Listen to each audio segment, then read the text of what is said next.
Welcome. What's up, my heroes, my villains, my horcruxes, my fighters, my riders, my lovers, my criers? What's going on? What's going on? What's good? I'm Tiger. This is Tiger Thinks.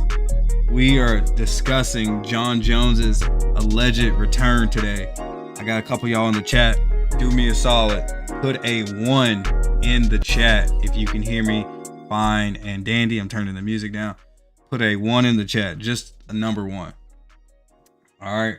We're just getting there. Bumping the engagement up. We're going to be reacting to some of the footage from the UFC press conference. Some videos about Jon and Jon talking. We're going to cover some issues, speculations about the fight predictions. Who you going to win? I'm going to put up a poll real quick. Who do you think is going to fight Jon? No, not who you think. Everybody thinks it's going to be Pereira. Pereira said that. We're going to get to that part. But not only that, we're going to see who do you guys think is going to win between Pereira or am I saying his name right? Man, you think you have your accent under control until you become a YouTuber. You really do. Let me see. Poll. Who will win the UFC White House heavyweight fight? All right, type that out. Vote in this poll: Jon Jones or Alex Pereira. I'll tell you what. I usually am not attracted to female martial artists. I like Jon's sister. She fights in karate combat, and I like her style, bro. I'm telling you, she has one of the best fights because her style mimics his so much. If he would fight me for the hand of taking his sister on a date to Chili's, I'd do it. I would fight him for an opportunity to take his sister on a date to Chili's. Would you? What do y'all think? And you can also say in the comment section what you exactly want to see on this stream. I'm going to be adding stuff, taking it in, but that's all for you guys. I'm here for y'all. See, lower quality. I lowered the quality of the stream on my end so I can see it. I'm about to mute myself to get a sound check. YouTube is so weird because people will get in your live streams more than other apps, but they won't say anything. They'll just like look at each other and look at the numbers and read. But I think the delay is a little bit higher on YouTube. Like the delay of what's going on from me to you guys. It says on my end it's 5 seconds, but it's really more like 7 to 10.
My bad, yeah. I was muted too long.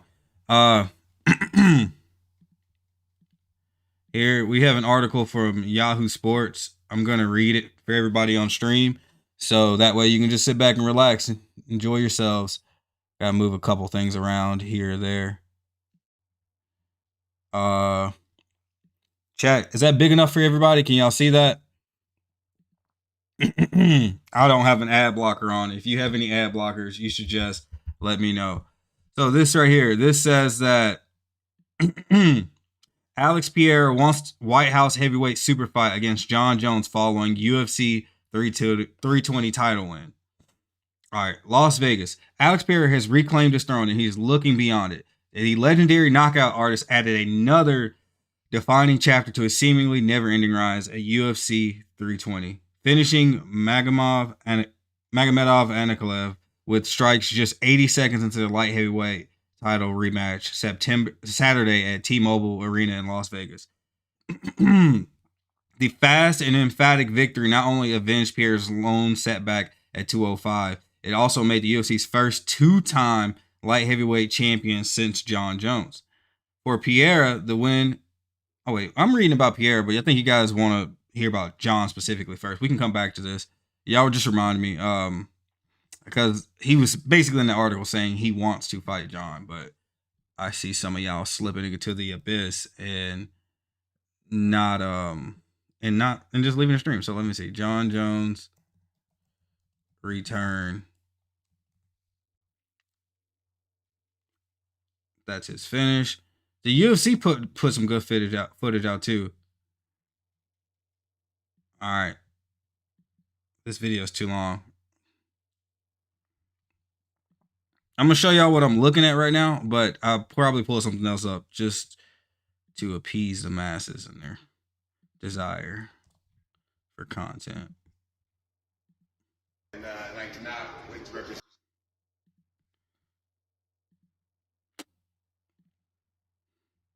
Before we get to that video, I'm gonna find a shorter video to react to.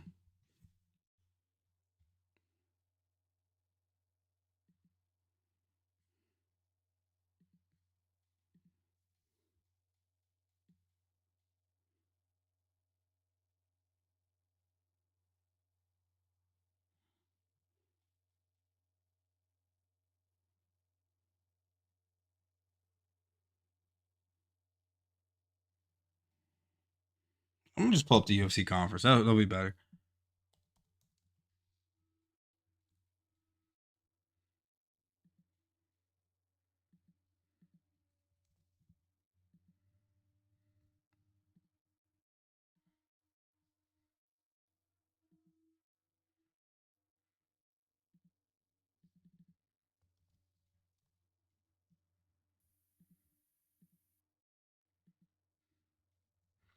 All right, here we go, chat.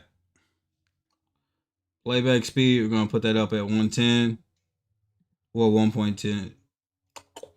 And I'm going to put the quality at 1080p because I like y'all. I think we can get Jon's face out of here for now. Let's go. Welcome to UFC. Left the station. That was absolute. All that plus. Legend. Power punch fight. Endless power. Holloway is a real warrior. Game over. Did they have both of these dudes film their promos in like the same spot, just on different days? It's probably the same day, to be honest. Because weather, I don't know if y'all have ever been to beaches in South America or on the Pacific Ocean or the Atlantic Ocean. Like the weather is so volatile. In one day, it'll go through 4 or 5 seasons. Center of the sun.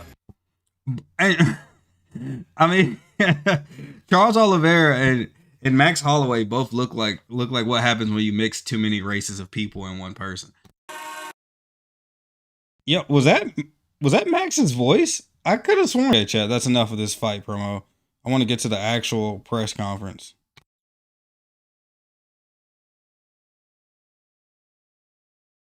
With 2 Brazilian brawlers.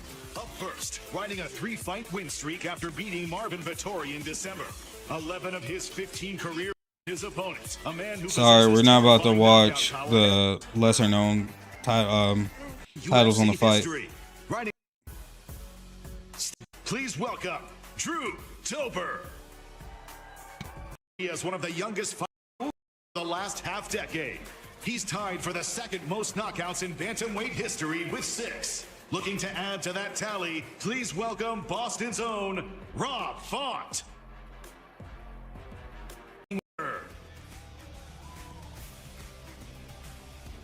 Standing across the octagon.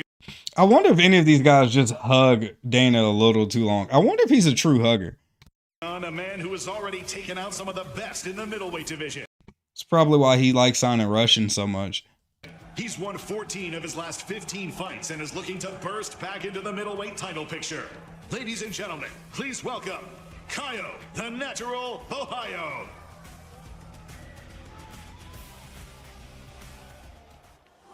Now for the main event, a rematch of two of the greatest. Okay, I got some of the votes in for the Alex Pereira versus Jon Jones fight. It looks like Pereira is a 67%, got 67% of the votes, and Jon Jones. I keep saying Alex Jones like the political commentator. I mean to say John, but Alex Pereira has 67% of the votes, and Jon Jones has 33%. Fighters in UFC Don't forget to vote. history, throwing down for the BMF Championship. He's the all-time leader in UFC history in submissions and post-fight bonuses. He's reached the mountaintop of the sport and never forgotten his roots. Ladies and gentlemen, please put your hands together for one of the biggest superstars in the sport today, Charles "Du Bronx" Oliveira. Standing across the octagon, an opponent who has all the accolades to match. He's delivered some of the greatest fights and finishes we've ever seen. He's landed the most strikes in UFC history and is rapidly adding to that total. He is the former UFC featherweight champion and the defending BMF champion. Here is the pride of Hawaii, Max "Blessed" Holloway. That's got to be a better. Coming out today, everybody. Who's got the first question? That's got to be a better fight between Oliveira and Holloway. Better than the Ilia Topuria fight. I just think it's going to be a better matchup, and I think they're closer in age too. Like Max and Charles are both in their 30s, whereas Ilia is what, like 29. I'd like to start with Max Holloway. Max, this is a rematch, but that first fight was a long time ago. But now you're getting close to this rematch. Are you starting to see this as I didn't watch their first fight. unfinished business? Nah, man. That fight was so long time ago. Even he said it, before he was just a jiu-jitsu guy, now he's an MMA guy, so I guess we get to find out Saturday night. You said the most BMF thing you could do this weekend is sub the submission artist, but is that actually part of the game plan, or are you just kind of seeing what comes your way in there? Never say never. Never say never. Tune in tomorrow night, or Saturday night. If you could say there's one thing about You know you're a fighter when you don't know the day of the week. Charles that makes him a BMF, what is it? What is the most BMF thing about Charles? Dude's a legend, man. Dude's a legend. He's fighting. A lot of people are making this fight to be a striker versus grappler match. A lot of his subs, before he's submission guys, he's killing these guys on the feet, striking them, hurting them. So he's a BMF, man, in my eyes. So I can't wait to see him. I know this week you had some special gloves available for charity. I wanted to give you an opportunity to talk about that now that you're here in front of this crowd. Yes, the good gloves. Shout out. Granted, I don't watch a bunch of interviews on not the interviews, but the press conferences. But this actually seems like one of the more positive ones in a while. Dana, shout out to Brian Smith. We was talking to him. If you guys into NFL, my cleats, my cause. The good gloves is just like that, and I'm excited, man. It's gonna help a lot of unprivileged Hawaii youth, and UFC is helping me out do that. So I'm grateful. How do you do it? How do you bet on them? How's it work? I get to fight in the gloves. Huh? I get to fight in the gloves. Yeah, your fight gloves. Yeah, I'm gonna fight the colorful gloves. He's gonna let me fight in them, I think. You're not gonna let me fight. I can't fight in them. It's a 1-on-1. So are people bidding on them? People bidding on them. 50,000. I'm in for 50,000 right now. Oh, let's go.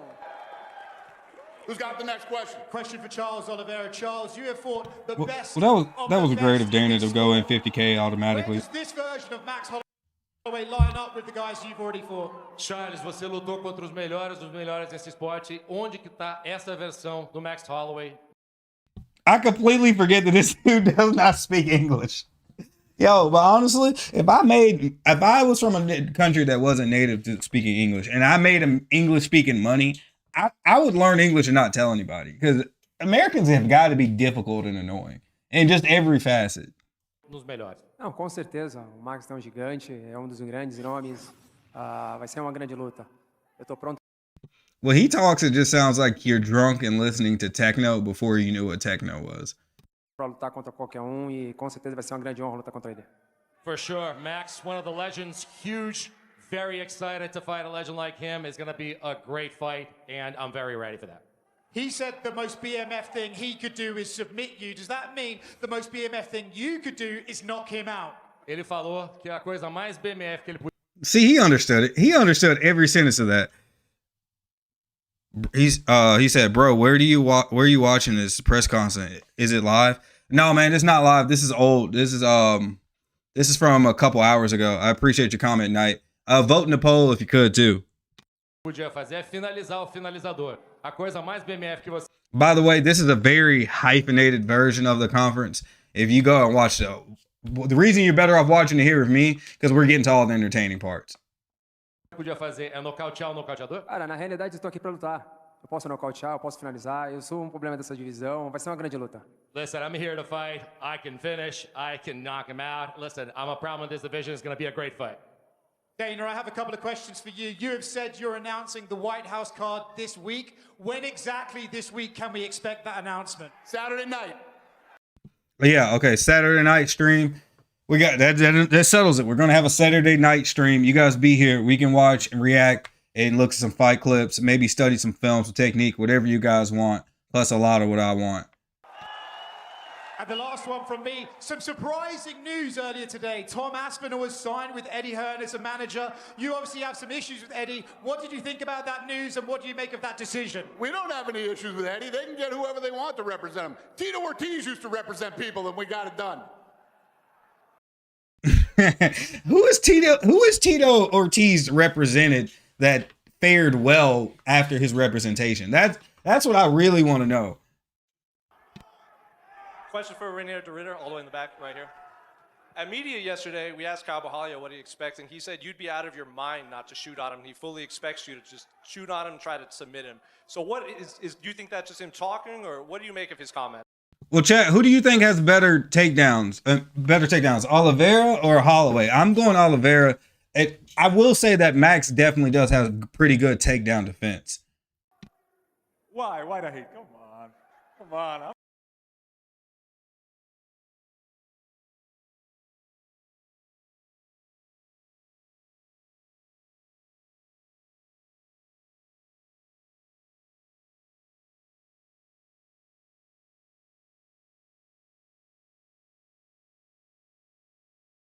That motherfucker looks like his name is Alabaster. Okay, we're just skipping through all this stuff. We might have to get back to... All right, yeah, cool. We're about to go to YouTube itself and find some Jon Jones footage from this week because the conference was pretty short.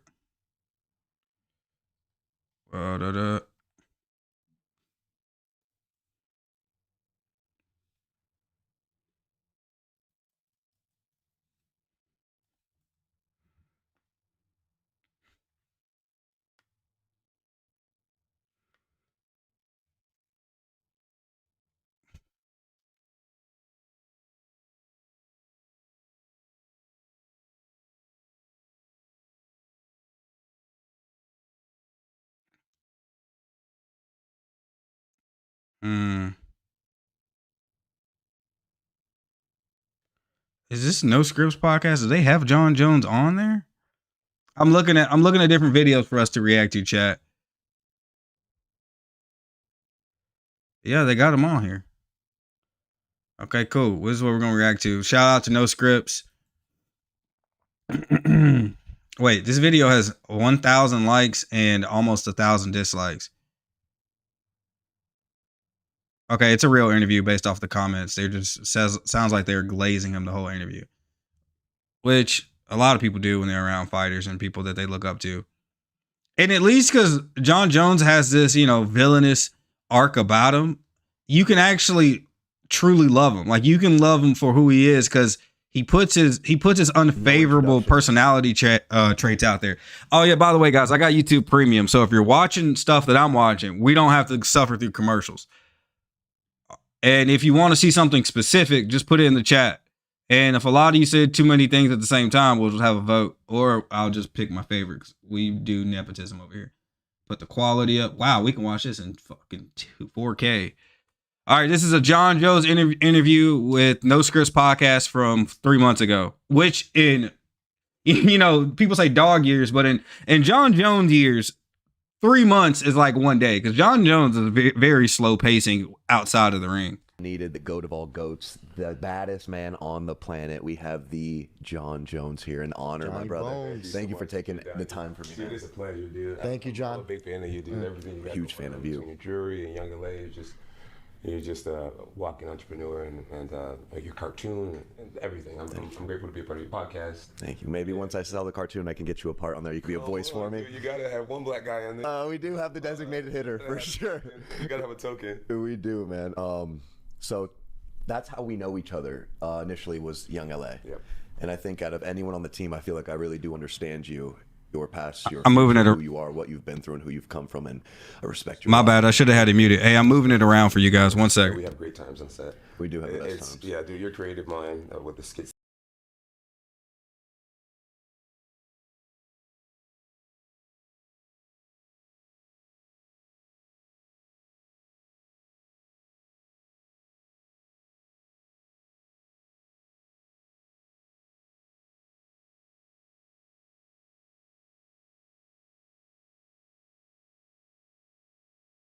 One second, chat. I gotta reset my camera before it goes out, and I don't want to just be grifting off of someone's stuff without actually having,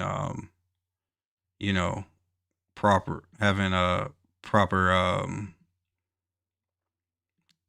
proper gradients, proper graces. Zoom.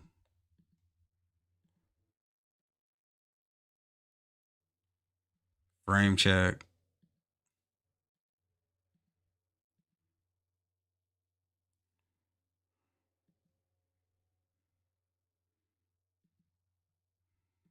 It says that that's a.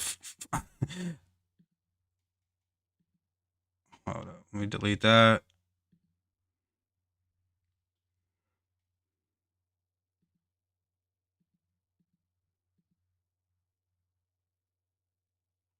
Oh, was not trying to show y'all my whole setup. Yeah, I got the in-home gym in this bitch. Yes, sir.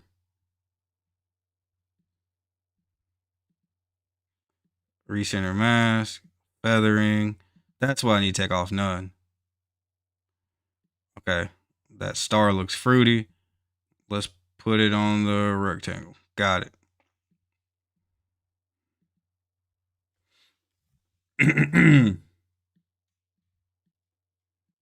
Damn, why the fuck is it like zoomed into every pimple I own?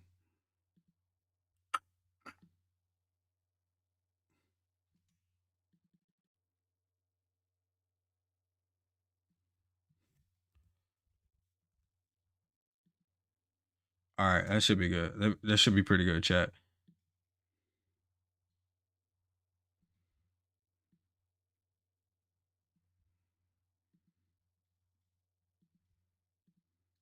That you come up with, man, I always appreciate it. Appreciate working with you. Yeah, it's a blessing. The future's bright. Yeah, it's a blessing. It's a great time to be alive, for sure. And boys, we're here today, an amazing event, 30 Boxing, something you obviously are a part of. And your boy Gable Steveson, dominant performance, 13, 14-second knockout.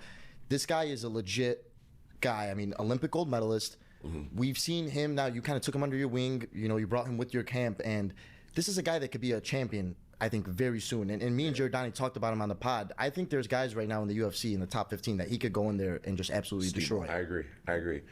Gable Steveson, he's a tremendous athlete, friend. He's incredibly humble, hardworking, disciplined, dedicated. I talked to him earlier today. I told him he reminded me of a lot of myself when I was 25 years old, just with a higher level of focus and discipline. Yeah. But I'm grateful to be a part of his camp. He's exactly what I've been waiting for in an athlete, to be able to pass things forward to. Chat, do me a favor, like this stream a little bit more. Just give it a thumbs up. He's just tremendous. Yo, I think I got a hat like that. Let me match with this man real quick. Hold up. I want to see him go all the way to the top. As of right now, I'm playing the role of like a brother, mentor, coach, but I've introduced him to my whole life. We have the same lawyer now, same manager, same agents. same strength coach, same swim coach, same boxing coach, same. I think he's really intelligent for seeing the way my career has gone and having the humility to come and train under us. And yeah, I'm excited because I feel like I'm at the tail end of my career, but I get to relive the whole thing over again. I get to be. Dang, they need to adjust. They got a nice setup. They need to adjust his. They should have adjusted his mic a little bit better. I'm gonna turn it up on my end. Let me know if it's too loud for y'all. Backstage again. I get to be in world championship opportunities again through Gable, and so it's really a blessing, and I'm grateful. Grateful to be a part of it. Amazing. So something I want to talk to you about is the big card you keep talking about that you want to be on, a White House card, right? Yeah, dude. Who do you want for that? You want Pereira? I'd like to fight Alex Pereira at the White House. Okay, there it is. He said it, and I was just about to address that. We have a poll here, and the poll is who will win the UFC White House heavyweight fight, Jon Jones or Alex Pereira. Initially, Pereira was in the lead at 2-1. Now it is reversed. And when I checked on the poll about 15 minutes ago, 67% of the people said that Alex was going to win. 33 said that Jon was going to win. Now it is in the complete opposite direction. We've had 6 more people vote since then, so that's funny. Yeah, I feel like he's incredibly respectful. I feel like he's. Also, guys, the poll's a little delayed on here and on YouTube, so if you vote, it takes a minute sometimes for it to show up on my end. A household name in America in MMA. Everybody knows who he is. He's a champion. He's in the conversation of being one of the greatest fighters of all time, and I just think it would be a blockbuster event. I think the whole world would come out. I've beat many Brazilians over the course of my life. Many. It's the people that. Jon Jones about to start working for ICE. Jon Jones looks like a super catcher. Yo, what was that episode of Boondocks when they had? Well, my mic's coming in too high. There was an episode of Boondocks where they had Catcher Freeman. I'm about to pull up a picture. Y'all tell me if Jon Jones does not look like Catcher Freeman. Hold up. He looks just like Catcher Freeman, Boondock.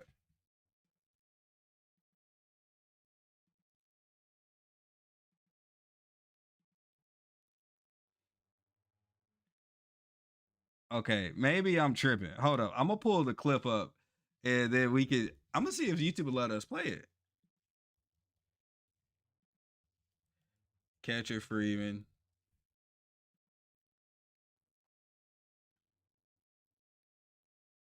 And they got the full stories and everything. No, I just need a clip.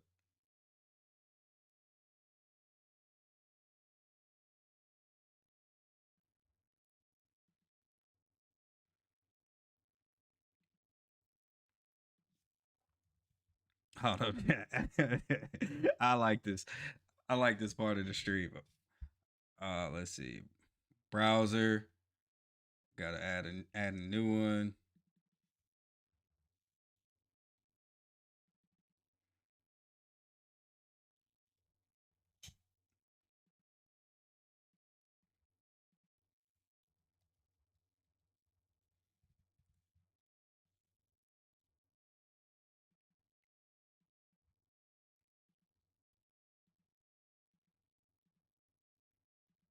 Hold up, chat. I just this is prying me. This is really reminding me of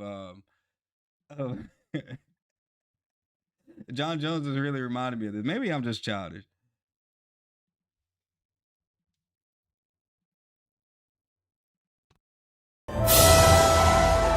In a world of unspeakable brutality,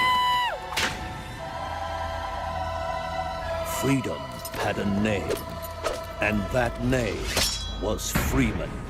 Catcher Freeman. This is the true story of the man who risked everything for justice and love. Savior, soldier, killer, hero, and he was your great granddaddy. The story of Catcher Freeman. Come on. Yo, I'm sorry. Yusuf said, yo, what is this? Bro, I'm just saying, Jon Jones reminded me of this just now. He reminded me of this episode of the Boondocks. My bad, G. My bad. We're going to get back to the interview. Okay. That I've beat the most. And I feel like either way that fight were to go, no one loses in that fight. It generates so many Yusuf, like the stream for me, big dog. millions for the sport. And there's just no losing when you have such high level people competing who respect each other. And I think too, like when you talk about the White House and having the greatest American fighter of all time, I mean, how can you have a White House card without literally the GOAT? The GOAT. So it's like, this is something that can be such a big event, especially with you headlining it. Yeah. And yeah, didn't Mighty Mouse say that we absolutely need Jon Jones on this card? Like, we got to have some Americans to guarantee the W. It's Pereira or if obviously we saw what happened with the Aspinall fight most recently, and a lot of kids, I would say, towards my age, are new to the sport. They never seen the Jon Jones of 10 years ago, the Jon Jones that was out there just dominating people and running through people. you? I'm 24. Yeah, you don't know shit about MMA. Man, I'm telling you, bro. I study you. I know, John. Let me just. Your biggest setup for me watching you when you were younger, you would the double leg. You'd fake the double leg. You'd come up with the spinning elbow. Yes, sir. And that was one, I think, the biggest moves that gave a lot of people problems. And now, I mean, you started. I mean, it is very interesting to see with younger generations how a lot of them are actually able to utilize the advantage of the internet. And, for those of y'all that don't know, there's 4 ways that humans primarily learn. And then every way after that is a hybrid of one of the 4. So you have kinetic, which is doing, visual, which is seeing, audibly, which is being told, and linguistically, which is writing. And today's younger people have a complete, almost audio and verbal learning maxed out. But that doesn't mean that they're hyper intelligent. But things that you can learn by watching, some things you can't learn by watching. Like, you can't learn how to shoot a gun just by watching. You have to kinetically do it. But things like fighting can actually, from some people, can just be learned from pure observation. I remember one time, what place did I get? I think I got 3rd in my city in middle school.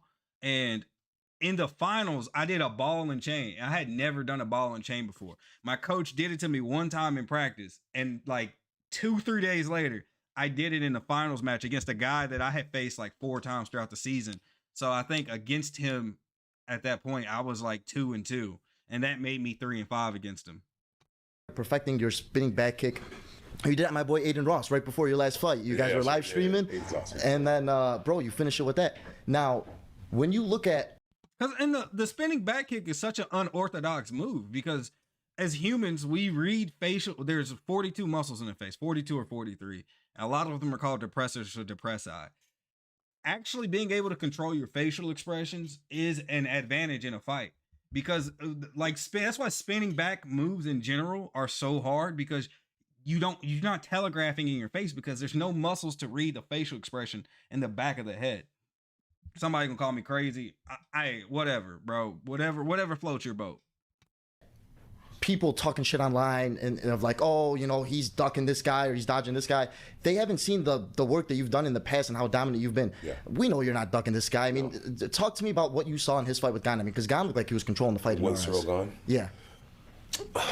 I feel as Tom's a great athlete, but I do feel like he's a one-trick pony. I believe that his wrestling and jiu-jitsu is incredibly overrated. He has a beautiful 1-2.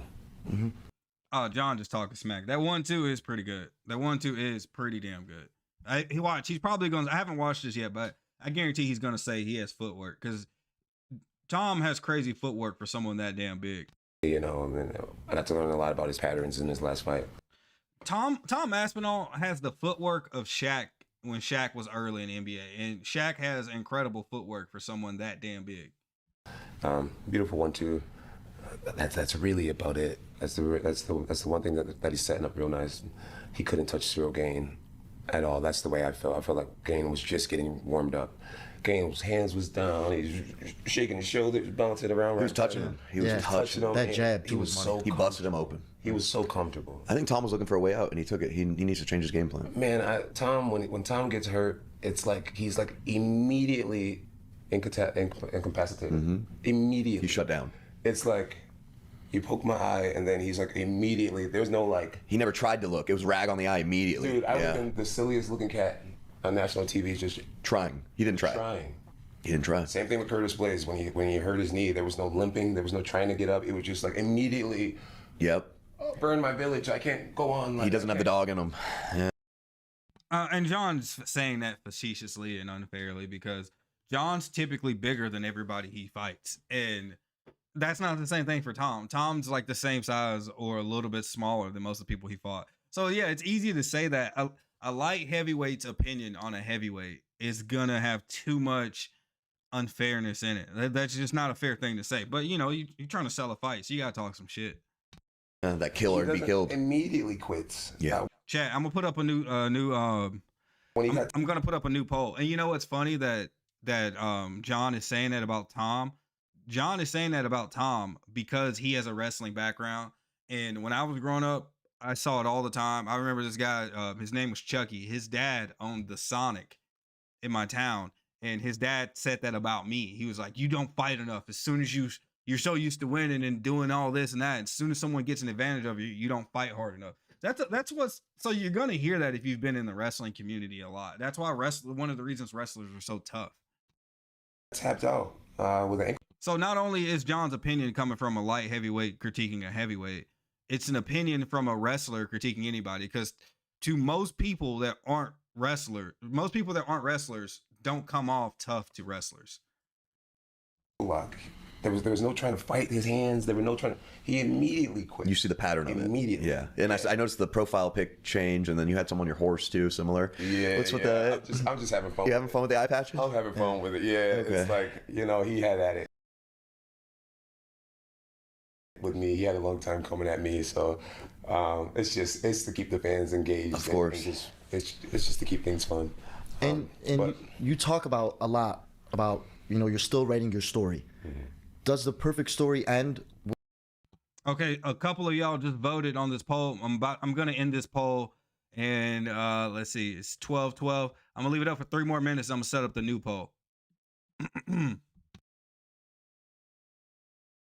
The White House fight and riding off into the sunset? I hope so, man. What about some movies? I want to see you in some movies. I know you were acting. I definitely love acting. Yeah, you're good at it.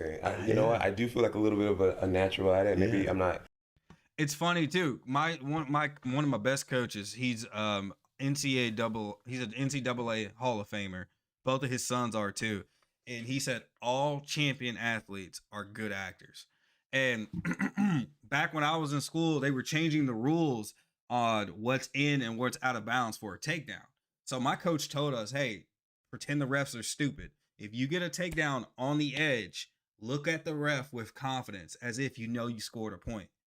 And when we started doing that, we would get the calls more in our favor. Like if you look at someone like you're entitled to something when you do something, especially in fighting, they tend to lean in your favor. So it's not surprising that so many athletes, I'm not saying they're just potatoes and wet bags and fall over when they compete, but you got to be able to sell it. You got to commit to it. Same thing. You get punched in the face. You got to act like you've never been dazed. Like if you're not a ginger like Canelo, because gingers don't feel pain the same way everyone else does. That's not racist. It's a fact. Like look it up. Redheaded people are more likely to wake up during surgery than other people because they have a different pain tolerance. And if you look at Canelo's career, Canelo has never been knocked out and he's never been dazed. But yeah, you have to sell it and commit to it. If you get dazed, you need to pretend that you're not dazed. Maybe I'm not challenging myself with more difficult roles. So far, everything I've got to do, I'm playing big tough guy, myself. Of course. Yeah, so I mean, stepping out. Hey, let me know if my mic sounds like shit. Y'all comment and tell me how the mic sounds to you. That would be a greater challenge to see if I actually really have skill in this. But acting would be nice. Yeah. And I think my most immediate goal is to try to be on the White House card. Okay. And you talking to Dana? How's he feeling? You know, I'm giving Dana his space. You know, Dana has changed my life. Yes, he has changed my life. He's changed my children's lives. Yeah. And I will say, okay, it's about to be 12:15. Got about 30 more seconds. Vote, get your votes in on this poll.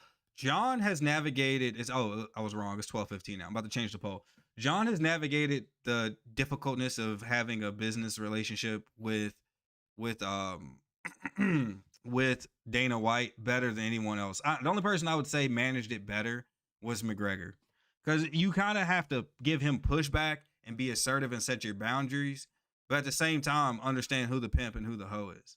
I'm forever grateful to him, and we had a verbal agreement that didn't go over well. Nothing was finalized, but I do admit guilt, not guilt, but I was wrong. You'll make it right at the White House. The way things went down, I was wrong, and I wish that I could see him face to face and just apologize to him, and so that we can let bygones be bygones and get back to making some major money for the sport, and really entertaining these fans. He's a businessman, and there's no doubt that you are his favorite fighter of all time. There's the memes of it. He loves you. It's a matter of time. When he's feeling me, I think I'm one of his favorite fighters. When he's not feeling me, I'm probably the reason why he has a bald head.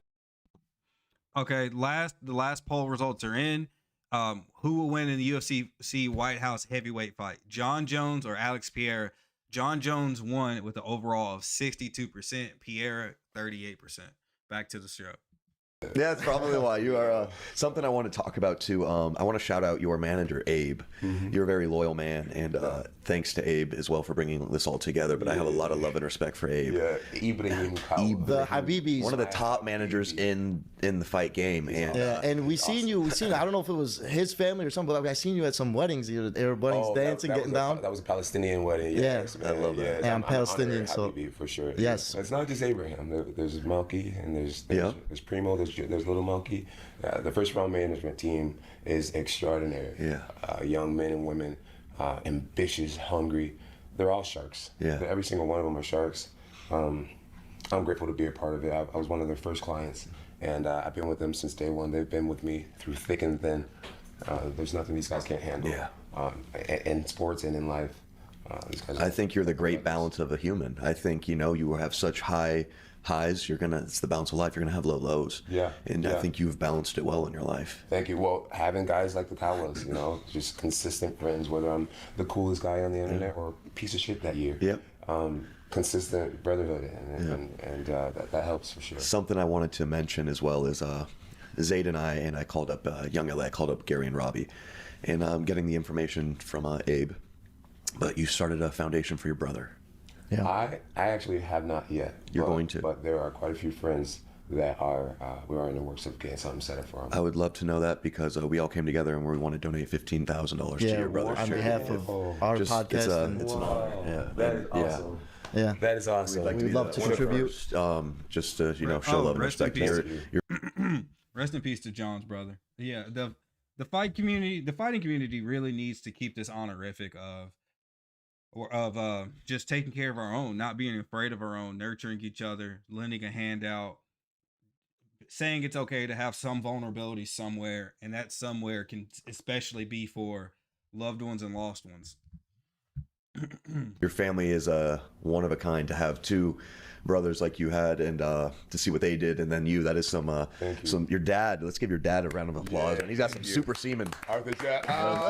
That's some DNA. And your mother. All right. Let's just respect the Jones.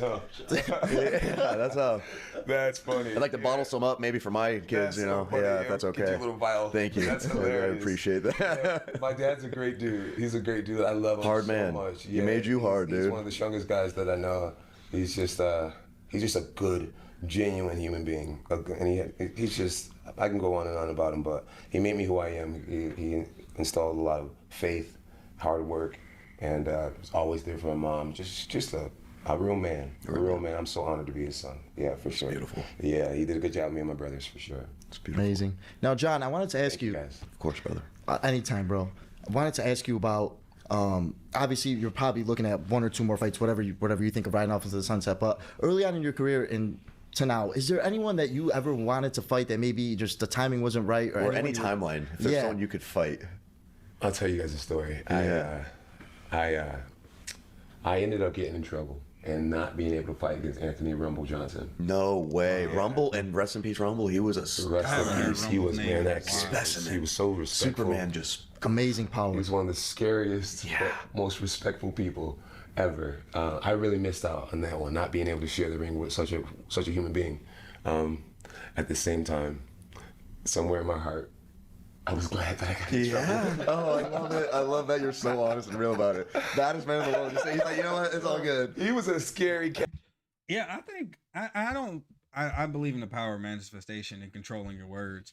And so I don't use the words anxiety or sabotage or anything that's negative speaking loosely or often. But I think Jon actually had some completion anxiety, and he knew that he had so much greatness in him that he would self-sabotage with his habits. He was a kid. He was brutal. That's one that everybody missed out on. Yeah. He really intimidated me a lot. Yeah. But that's my job. I go out there against guys that are very intimidating, and I put myself on the line, and I do it with love.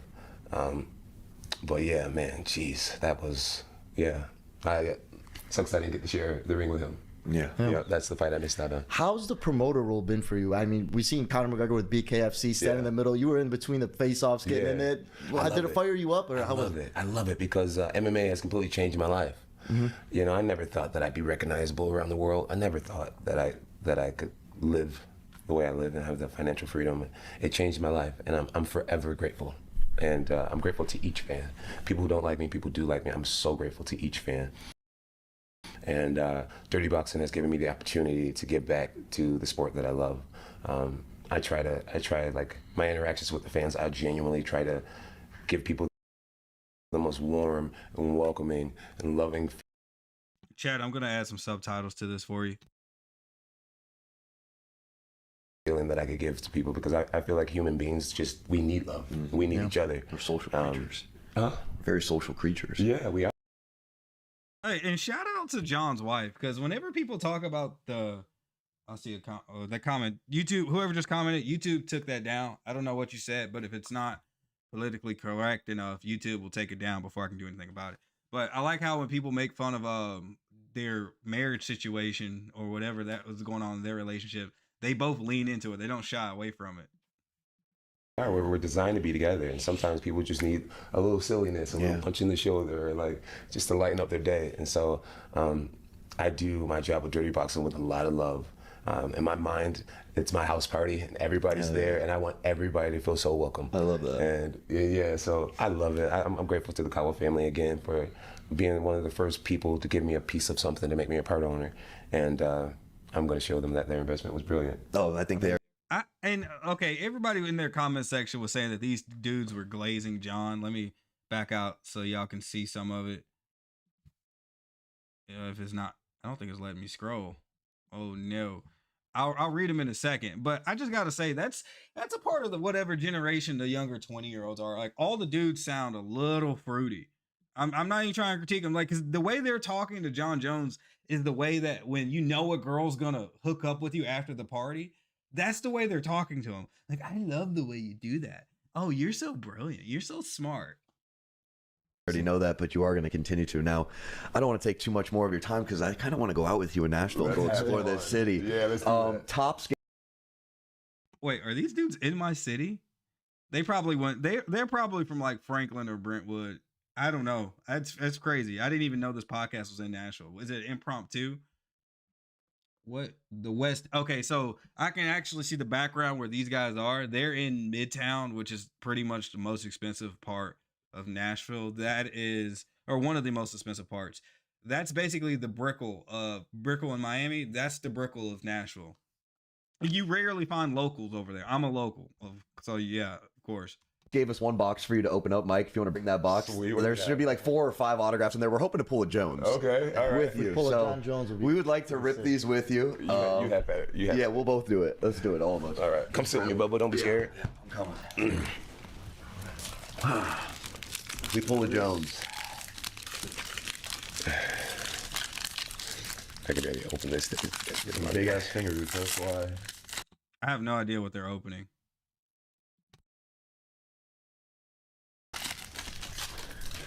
I got a dud. I got nothing. You already look? Yeah, I'm fast. I'm fast.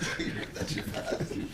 You want to bring a burger over here for Jon, if you could? We got a year behind the sound card. Definitely. Oh, we got your boy. Definitely keeping this one. What'd you get? It's Anderson Silva. Oh, that's a good point, bro. Get on the case. Bro, I absolutely love Anderson Silva.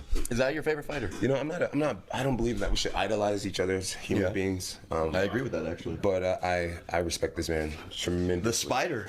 Tremendously. The Spider. I've watched over 24 hours of Anderson Silva footage. Wow. It's funny that he said he doesn't idol worship other dudes, and then he's sitting with guys that are idol worshiping him. What game did you take the most? When obviously you were coming up, you were able to take pieces of different guys. Yeah. Whose game did you see, man? Like, I saw this guy and I really wanted to implement that into my own game. I think you know what? I'm gonna wait until we're done. Okay. I suck at eating. You're good.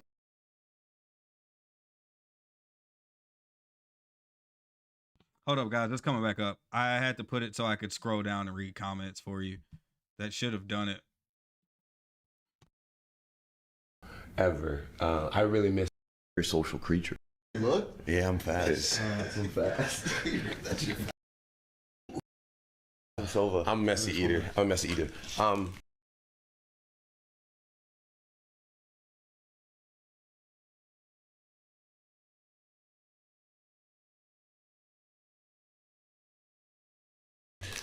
Group was vital. Yeah. The way that he would wear suits to the UFC, he was one of the first fighters to do that. I wanted to model my career after him, and that's why I met Greg Jackson. Greg Jackson was one of George St. Pierre's coaches at the time, and sure enough, this guy completely changed my life, my psychology. Modeling myself at the GSP was brilliant, just the same way that Gable modeled himself after me. I respect it tremendously. Did you hear what St. Pierre did when he lost to Matt Serra? He carried around a brick. Did he? He carried around a brick. So he saw a sports psychologist, look this up, and he couldn't let go of that loss. He wanted a rematch so bad. So his sports psychologist made him write Sarah's name on a brick, and they had to go with him every day in his gym bag. And after like 2 months, he finally said, "Fuck this," and like threw it. And he said he felt like a release. Wow. Isn't that crazy? That's beautiful. I do love those Dahlia practices. It's something that they do in a lot of Eastern cultures. Monks do.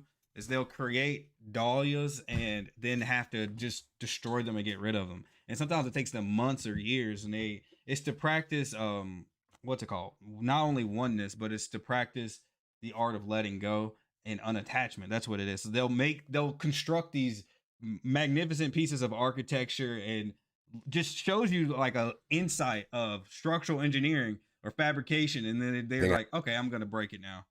I did hear that story. That's crazy. Yeah, George is great, man. I still watch him as one of my examples. The way that he's in his 40s now, and he's constantly in great shape. He's always lean. He's always positive. Mind, body, and spirit. He's a person that I pay attention to. Well, John, I love you, brother. Yep. Let's feed you and let's get out of here. Let's go to Nashville. Have fun. It's been an honor. Thank you, let's John. have some fun. Oh, Thank you so much. I at least appreciate that they're in Nashville and they're not calling everything Nash. You know, I'm born and raised in Nashville, and that's very annoying. That's how you know someone's not from Nashville. They're always like, Nash, Nash, Nash. If I go out and I meet girls, and they're like, I'm from Nash. And I'm like, shorty, you are from maybe Wilson County, maybe Cheatham County. You're not from Davidson County, which is where Nashville's in. Y'all want to react to some more content? There's a lot of y'all in here. I can get some more stuff up. While I pull it up, y'all go ahead and vote in the poll. Let me look at, let's see, the new poll. The new poll only has 4 votes. Let's get some more in there. So that video was 3 months old, and I know there's been some more stuff. I got something from Yahoo Sports, from Alex Pereira. Jon Jones White House. I'm typing that in my search bar. Got my mic on.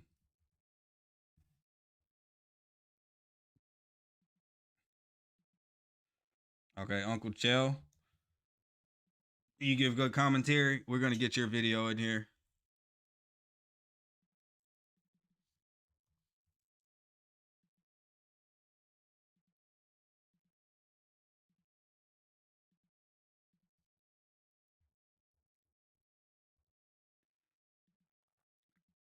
I don't like the advanced bitrate feature that YouTube has. You know, Chael Sonnen likes to get these like 3-minute ads in all his videos. But hey, get your paper, brother. All right, No fight hate. fans, you mean you a little bit closer to the action. Max Holloway. Did not call it immediately, because every time I go to his comment section, it's like, hey, it's like video starts at such and such time. Is running it back, star player props, and in-action fights right as they happen. If sports betting is Human made. You said Sean Strickland versus Cosmat for the White House main event. Was that Okay, we'll look into that. Is that what you want me to do? You want me to look into it? You want to cover it? You want me to put it on the poll? Do all three? Not yet available in your state? Don't worry. You can still join in on all the fun with DraftKings Daily Fantasy Sports and have a shot at cash prizes. Download the DraftKings Sportsbook app. Use the promo code Jones is scared to fight somebody. I mean, I just got to tell you, like, you're living in an alternate universe. They tried to do this to Jon Jones. I'm the last guy that you would think would defend Jon Jones, but you got to tell the story the way it happened. You owe that to everybody. If you're going to, you got to tell it the way that it happened. They did this to him about Francis. You would never take the fight with Francis. Like, they tried this way as like a schoolyard antic. No, and Jon understands that you're for rent, you're not for sale. So he's trying to get the best price for his body. Because Chad, you gotta understand, the least advantageous way to make money in life is using the physical realm to make money, unless you're a pro athlete. Then you have a short window to do it.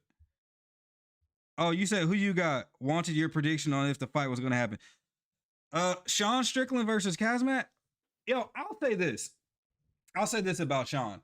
Sean is a very cyclistic and reactionary person. And meaning he's not feminine, but he has feelings and thoughts about his feelings and thoughts. And I have a video on Sean that I made a couple days ago. And I'm just thinking that he's on such a dopamine high right now. And that's what got him to that championship run of just doing really well, leveraging that win, getting more publicity. So I think he'll do better. But Kazmat has been just training in the dark. And that's actually that's more dangerous. Someone that's been hunching in the underground has more to gain and less to lose than someone that's already on top. I think that fight's going to go to at least a third round. Let me think about it a little bit more because I haven't actually put that much brain power toward it. And Sean's not going to change up his style either. He's really comfortable with that teep kick, that 1-2 combo, that hybrid of the Philly shell where he's super tall. People don't understand how massive Sean is. He's got such a unique posture. You know, let me see, Kazmat or Sean. You know what? I think I'm gonna go Kazmat, honestly. I want Sean to win. Look, anybody on the American card, I'm gonna let you know right now. I don't give a fuck if it's a serial killer. If they represent USA, I want them to fucking win. I'm letting y'all know right now where my loyalty stands. But from a you know, a pragmatic, observant, just neutral stance, I think Kazmat's gonna have a better game plan, slightly better gas tank, and a little bit more focused than Sean. I think Sean's gonna kill the first round though. I think if we're taking like micro bets, Sean's got the first round hands down. Hands down, first round, Sean. He won't get. I don't think he gets clipped as bad as they make it look like he gets clipped either. I think he gets clipped because he's very tall and has an upright stance. Sean looks like his center of gravity is in his fucking shoulders. Like nobody critiques how awkward he is, but I think it's because he's consistently like a fast moving slouch. Jon to take the fight, but it was just unnecessary and it was untrue. Jon Jones will fight Francis and right? Jon Jones would fight them all. Just so you understand. The idea that Jon Jones, who is a heavyweight and is the greatest light heavyweight to ever live, would not fight a light heavyweight who's moving into heavyweight. I mean, I gotta tell you that this is insane. Yes, he will. I do like that we're at this point in time where anybody who's lost to Jon Jones is actually wearing it like a badge of honor now. Because they're like, yo, he's so fucking good. It's not like I lost to somebody at a gas station. I lost to the best of the best of the best. I will lose against them today, tomorrow, and tonight. Like that's just how it's gonna go. And he was offered it, and he's into it. There's another side, which is now the negotiation. Now, a lot of guys are going through this, and it's a little bit unclear. So I'm going to state for you what you already know, but let me just lay it out. UFC does a new deal, and they do away with pay-per-view. Now, pay-per-view was a generous gift to begin with. And the UFC wanted to get rid of pay-per-view from the moment it started, and now that it's over, they're not really bringing to light how much that it's over. It was not part of our industry. It was something that our industry in 2005 started striving for because boxing was doing it. So, all right, somewhere along the way, these guys get used to being given a piece of the business and fair play. Once you're treated a certain way, that's just the way. And to loosen the reins is no problem to do, but to tighten the reins, right? Human made. If you got other people that are into fighting as deeply as you are, I would share this with them. We don't need anybody just here for moral support. But if they actually like are engaging and like this type of stuff, this would be good for you guys to complete some of your, fight discussions. Because I know with my friends that are fighters, all of them, or that either enthusiasts, they're all asleep or about to go to work or something like that. So I get that, and you can build a bit of a community here. Right? It's one of these things. Like, John's not wrong, and he would like a little bit of clarity. Ronda went through this, and some of the guys that have been here before and experienced that there's just going to be a little bit of a tug of war, and then eventually those athletes will be gone, and the new athletes will come in, and again, back to it just being the way is the way. Everything will be normalized. So we're in the spot where Jon is going, hey, look, I want to negotiate. I don't know what those negotiations look like, but I can guess. Jon Jones, at one point, to fight Tom Aspinall, wanted $30 million. And there wasn't a rhyme or reason around this. He wanted $30 million. As a matter of fact, there was. Jon Jones did a press conference on a Saturday, the night before Mike Tyson had fought Jake Paul. It got reported that Mike got $20 million and Jake got 40. So when Jon's at the press conference, he splits the difference and says, I want 30. Fair enough. But just to tell you where this random number came from, but according to Ariel Helwani, they said, okay. They came up with the money. And that was a Turkey Al-Sheikh, and he wanted to fight, and he said, let's do it, and I got your back. Okay, great. Once you're told you're going to get $30 million, to now come out and do the same thing, and to not get $30 million, right? It's just tough. It's a human psychology. As a matter of fact, let's just cut that in half. Give me $15 million. No, we can't do that either. Your rate is somewhere around 1.8 and 2.6. This is what Jon Jones makes per fight. Somewhere in that range, and it's been that way for well over a decade. Wait, I missed that last part. Let me get back into it. According to Ariel Helwani, they said, okay. They came up with the money. And that was a Turkey Al-Sheikh, and he wanted to fight, and he said, let's do it, and I got your back. Okay, great. Once you're told you're going to get $30 million, to now come out and do the same thing, and to not get $30 million, right? It's just tough. It's a human psychology. As a matter of fact, let's just cut that in half. Give me $15 million. No, we can't do that either. Your rate is somewhere around 1.8 and 2.6. Okay, so he said that Jon makes between 1.8 and 2.6 million dollars, and I think he lives in Nevada, and Nevada is a no income tax state. This is what Jon Jones makes per fight, somewhere in that range, and it's been that way for well over a decade. So now when he wants $30 million, you're just in kind of a tough spot.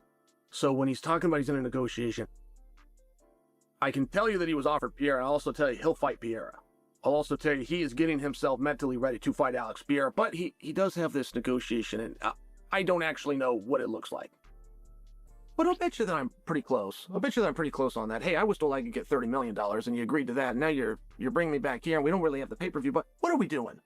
Let me get a little bit of clarity. And I don't know how much time he would have. I don't know if that... I'm very light on the idea. I'm very light on the idea, and I think that Jon oftentimes gets in his own way. And there's very few guys that have success in this business. Chat, I don't know if me pinning Homemade's comment took away my other poll. I'm on my phone and my computer, so let me look at it from my computer. Right. There's very few guys that will have a financial success in this business and then listen to somebody else. They will just think that they've got it figured out. And it becomes a problem. If you don't study the business and you don't study the history of the business, right? Like the greatest trajectory to the future on anything is simply history. And every time that Jon speaks, he's getting in his own way. He came out and he did an interview and he said, I want to fight one more time. It's like, okay, but what did the one more time mean? Do you mean one more time like I'm going to do this one more time? Or Oh no, the poll is still up. So the poll is who would win, Jon Jones, Tom Aspinall, or C results. 62% of you said Jon Jones would win. 25% said that Aspinall would lose, and 12% of you just wanted to see the results. I want to do this one more time until I do it the next time, right? In the business, right? Like the greatest trajectory to the future on anything is simply history. And every time that Jon speaks, he's getting in his own way.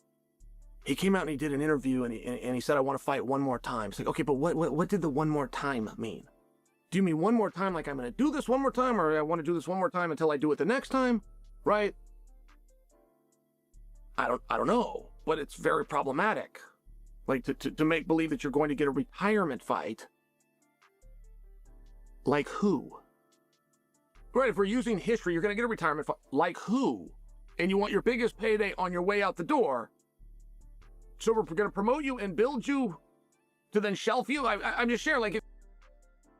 I mean, football players do it better. Football players do that I'm going to retire thing. Specifically quarterbacks. Like, I'm immediately thinking of Tom Brady. Tom Brady did it. And, I mean, I'm kind of tired. But Tom Brady definitely did that. And he just did it so well.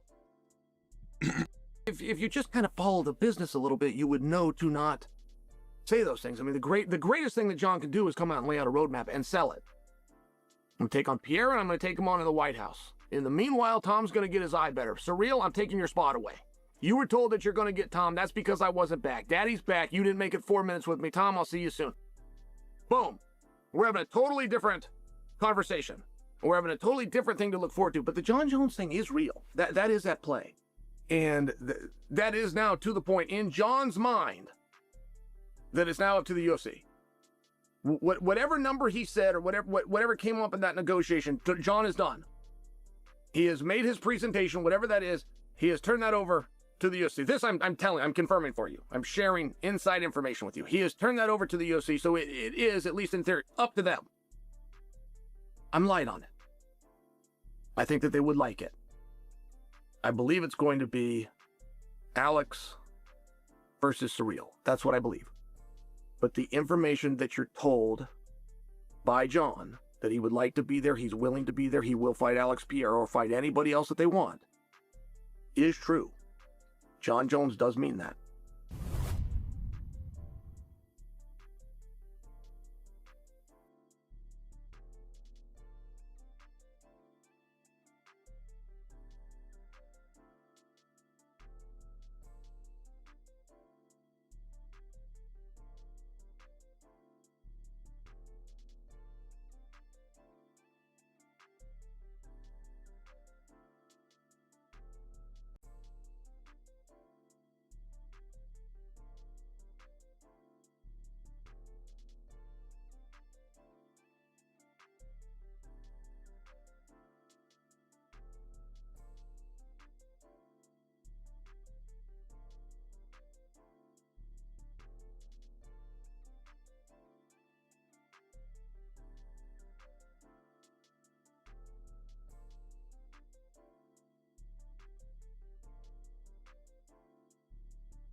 Sorry, chat. I was muted. This is Pereira from Yahoo Sports. Alex Pereira saying that he wants to fight Jon Jones.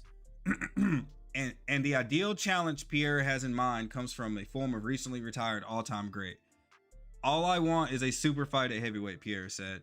With all due respect I have for the situation, and I've said this in the back, a lot of people try to create a lot of stuff around this. I was going to ask for Jon Jones at the White House card in June 2026, which is 3 months away, everybody. But with everything that happened, it's not the right time to talk about it. With that, let me look at and Jon Jones said, wow, Alex, I think this is after the knockout. Screenshot from his Twitter page. But this article is dated from, I believe this was recent. No, it's not. Sunday, October 5th, 2025. And today is Friday. Well, the stream started Thursday, but it is Friday, March 6th, 12:44 a.m. Wonder, hey, yo, we've been streaming for a minute. I'm going to see if YouTube will let me play some knockouts. And if it does, we will watch some knockouts. Y'all want to watch that? I think that sounds great. Or more interviews, because Jon Jones went on a tour run, because I'm getting back on YouTube, and He's coming up on my YouTube channel. Oh. I think he changed his mind because this is one of those sayings when he's like, I don't feel like fighting Tom. I remember when he was saying that and saying that for a while, and everybody, that's what originally caused everybody to say that he was a duck. Oh, I'm sorry, I left an ad on for y'all. How dare I? That's like a cardinal sin. But hey, if we watch anything from YouTube, I don't have ads, so you guys don't have ads because you're watching it with me. I feel as if my clearest path to victory.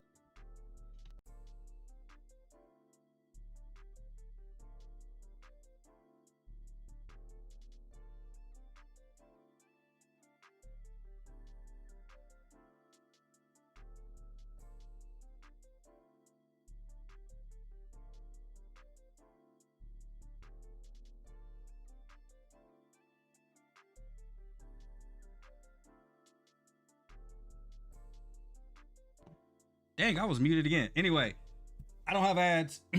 We're gonna watch this. Before we watch this, if you guys want to watch some of Jon Jones' knockouts, I believe YouTube will let me play it, so we can do that. And if it doesn't, we'll just finish this interview. This is before he changed his mind, and this is when he was saying that he does not want to fight Tom Aspinall. And yo, I thought he was actually bald, but he just has like the black guy receding hairline.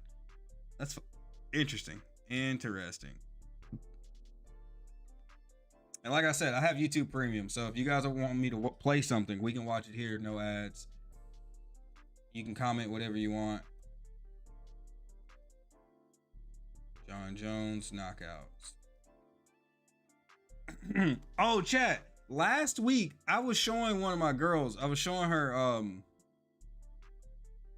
I was showing Shorty a standing guillotine. You know, that's what Jon Jones took Lyoto Machida out with. And she did it right. She did it right. She actually fucked my back up. It was pretty good. It was pretty good. I'm not gonna lie. And I don't drink alcohol, so that same night I had drank some like fake wine, like non-alcoholic wine, just because I was with some more girls and they were drinking it. And I swear to God, that messed me up worse than alcohol does. Like, it messed up my whole recovery. So that I got front guillotined earlier, and then like 10 hours later, I was sissy drinking with these gals. And the sissy drinking plus the guillotine, bro, I had a crick in my neck. You watched some of my streams from a couple days ago, I was leaning like this and kept moving. That's why I keep getting up and stretching my back now. I can train with somebody my size. I'm 214 right now. I train with somebody my size, I'm all right. I go train with some girls and I get messed up. That sounds like a YouTuber for you right there. We don't need the subtitles, but I'm gonna make sure the quality's pretty good. Did YouTube block that? No, it's just black.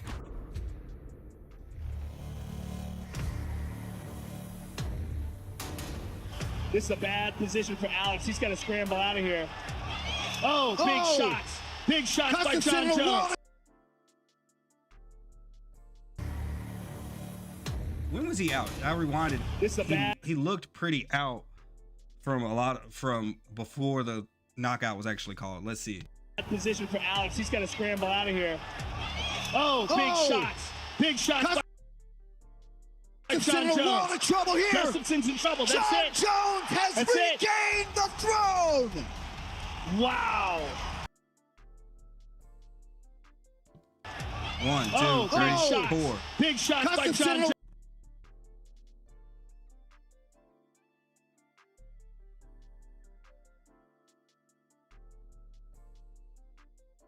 All the trouble here. A beautiful takedown, gets it, and from there he's able to progress to half guard, start landing big elbows right away so that he can move up the body. Once he passes half guard, gets to side now, he goes to the crucifix position.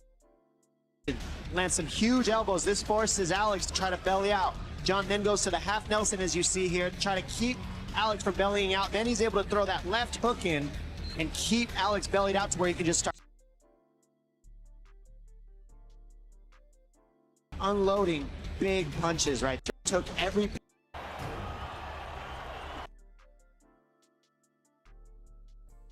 Rampage. This is one of his most heartbreaking ones. This is top 3, one of his most heartbreaking knockouts ever. has not been stopped in the octagon. That's what Jones wants, to be the first man in the UFC to stop Quinton Rampage Jackson. He's got him. Looking to do it right here. Looking to finish this fight. Quinton's trying to pry it off. Jon Jones has defended. All right, we're not about to sit here and watch this blasphemy. We good. We're good. No. Fuck. This one was more heartbreaking than Rampage because I do karate. He needs to be Vitor. Yeah. Again, he pulls him into his guard. This is so crazy. And he winds up Also, Lyoto never looks that heavy, ever. on the bottom and side control here. Oh, he's going to get smushed. This is it. Oh, man. Big elbows by Jon Jones. Not good for Belfort. He's trying to get him in the mounted crucifix. He just needs Oh, I confused Belfort with Lyoto. My bad. the right arm.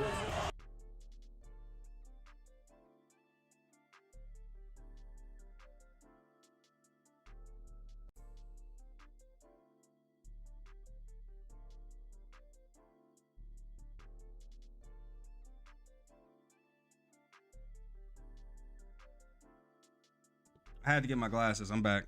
Because I confused Lyoto with Belfort. Now he's going for a Kimura. It is all over! Jon Jones remains the UFC light heavyweight champion. And look how he immediately brings it down to the hip. Excellent technique. The UFC light heavyweight champion and one of the greatest fighters to ever grace the octagon. This is the one that I just wanted to hurry up and skip past.